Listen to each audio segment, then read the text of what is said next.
do nosso curso, a gente viu um pouquinho sobre a polarização da luz e a gente viu que os estados de polarização de um fóton podem ser entendidos a partir de superposições de dois outros estados. Então, isso motivou a definição de um bit quântico para a gente e a gente viu que um bit quântico é um sistema que precisa da ideia de superposição para que seus estados possam ser descritos adequadamente. Um formalismo matemático que vai permitir a gente descrever essas superposições da maneira mais precisa possível é a álgebra linear, e a gente estudou um pouquinho de álgebra linear, a álgebra linear necessária para a gente estudar um bit quântico. Então, toda vez que a gente fala de um sistema físico, a gente quer transformar as propriedades físicas desse sistema em objetos matemáticos para que, estudando matemática, a gente possa obter previsões e conclusões a respeito do comportamento desse sistema. Então, os dois primeiros ingredientes essenciais que a gente precisa são objetos matemáticos que descrevem os estados de um sistema, que vão dizer para a gente as informações importantes a respeito do comportamento daquele sistema, e objetos matemáticos que representam medições que vão codificar as informações sobre a maneira como a gente opera sobre esse sistema físico de modo a obter informações sobre ele. No caso do bit quântico, os estados vão ser representados por vetores de norma 1 no espaço vetorial C2. Então, a gente vai sempre pensar nesses dois estados 0 e 1, que são uma base para esse espaço vetorial. Isso quer dizer que todos os outros estados, todos os vetores de norma 1 em C2, todos os vetores em C2, em especial os de norma 1, podem ser escritos dessa forma aqui. Para ter norma 1, eu preciso que essa condição seja verificada. Daqui a pouco a gente vai entender por que eu preciso dessa condição aqui. Já uma medição é representada matematicamente por uma base ortonormal de C2. Então, eu tenho, para representar uma medição, um conjunto com dois vetores, e eu vou atribuir a essa medição as duas respostas A e B. Então, todas essas medições vão ter duas respostas. A resposta A está associada a esse vetor aqui, e a resposta B vai estar associada a esse vetor aqui.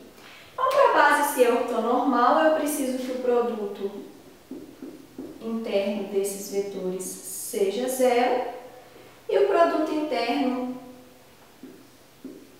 entre um desses vetores e ele próprio tem que ser 1. Então, para um bit quântico, estados são representados matematicamente por vetores de norma 1 e C2, e medições são representadas matematicamente por uma base ortonormal para C2, que são dois vetores que satisfazem essa propriedade aqui. Então, cada medição representada por uma base desse tipo é uma medição que tem duas respostas possíveis, e eu vou chamar essas respostas de A e B para relacionar com esses dois vetores da base. Agora, como que a partir de um estado eu obtenho as previsões para as medições, a gente vai ver agora.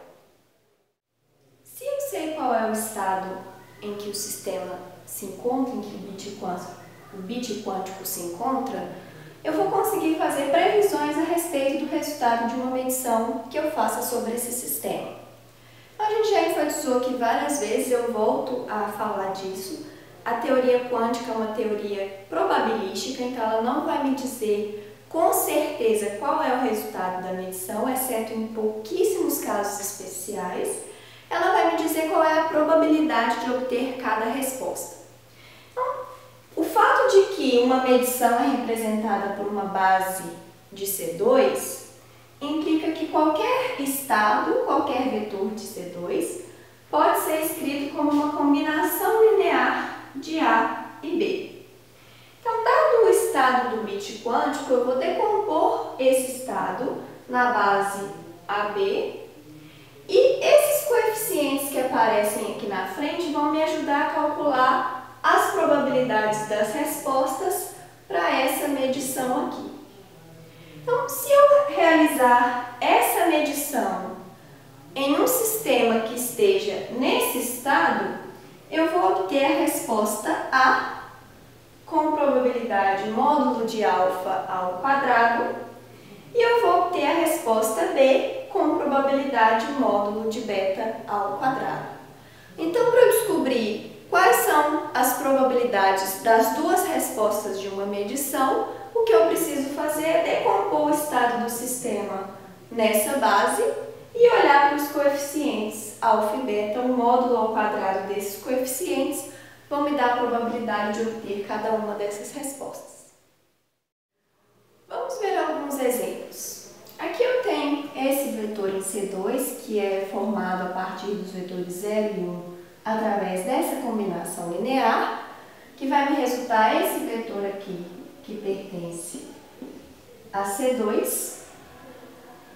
E se eu aplicar a um sistema que está nesse estado a medição correspondente à base 0, 1, as probabilidades das respostas 0 e 1 vão ser determinadas por esses dois coeficientes aqui.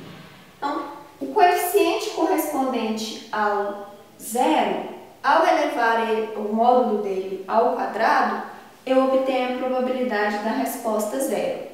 E para obter a probabilidade da resposta 1, eu vou olhar para o coeficiente correspondente ao vetor 1 e calcular o módulo dele ao quadrado. Nesse caso, a gente obtém meio para ambos os casos. Vamos ver o que acontece quando eu faço a mesma medição 0 e 1, agora nesse estado φ. Então, lembrando que para ser um estado de um bit quântico, eu preciso de um vetor de norma 1. Esse cara aqui é um vetor que tem norma 1 e, portanto, ele descreve um estado possível de um bit quântico.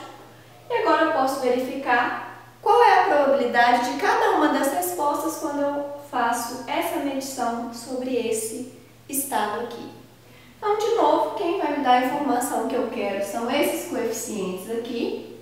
Então, a probabilidade de obter a resposta 0 é esse coeficiente ao quadrado, o módulo dele ao quadrado, que vai fornecer o valor de 3/4. E a probabilidade de obter a resposta 1 é o módulo ao quadrado desse coeficiente aqui, que vai me dar a resposta 1/4. Vamos ver agora o que vai acontecer quando eu aplicar essa medição aqui, correspondente à base mais menos, a um bit quântico que esteja no estado 0. Lembrando que o mais é esse cara aqui e o menos esse, a gente pode verificar facilmente que esses dois vetores vão formar uma base ortonormal para C2. E agora, para poder descobrir quais são as probabilidades das respostas mais e menos quando eu aplico esse teste a um bit quântico nesse estado, eu preciso decompor o 0 como uma combinação linear de mais e menos, o que pode ser feito se a gente usar esses coeficientes aqui, 1 sobre raiz de 2 para cada um. Ok, esses coeficientes é que vão fornecer a informação que a gente quer, cada uma dessas probabilidades aqui. Então, a probabilidade da resposta mais é o módulo desse coeficiente ao quadrado, que é meio, é a mesma coisa para a probabilidade da resposta menos, eu tenho meio para a probabilidade de cada uma das respostas. Já entendeu como estados e medições se relacionam, a gente pode agora entender por que a gente fez aquela restrição de que os estados são representados por vetores de norma 1. Então, se a gente lembrar como é que essas coisas funcionam, se eu estiver olhando para a medição correspondente à base AB, se eu decompor o vetor como o vetor que representa o estado do bit quântico, como uma combinação linear dos vetores da base A e B, esses coeficientes que aparecem aqui, alfa e beta, são os coeficientes que vão me dar as probabilidades de cada resposta. uma medição, uma das respostas vai ter que acontecer. Se eu somar essas duas probabilidades, a resposta tem que dar 1. Ou acontece A ou acontece B. Uma das duas tem que acontecer.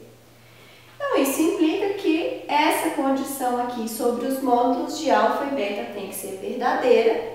E por isso é que a gente exigiu desde o início que os estados de um bit quântico fossem representados por vetores de norma